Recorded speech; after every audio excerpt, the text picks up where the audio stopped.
रोज़गार के लिए सबसे पहले ये काम करें कि रात के आखिरी हिस्से में उठकर अल्लाह तबारक व तआला से मांगें। तहज्जुद के ज़रिए तहज्जुद पढ़ें और अल्लाह तबारक व तआला से खूब मांगें, गड़गड़ा कर मांगें और उसके साथ कोशिश भी करें। ऐसा नहीं कि सिर्फ दुआएं मांगते रहे और दिन भर इंसान सोता रहे, तो ये दुआ के साथ एक मजाक है। बल्कि दुआएं भी करें और साथ साथ कोशिश भी करें।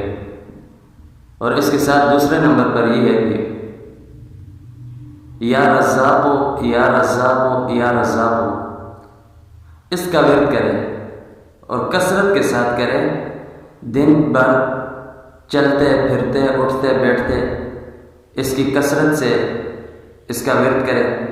इंशाअल्लाह अल्लाह की ज़ात से कवी उम्मीद है कि बेहतर रोज़गार अता फरमाएंगे।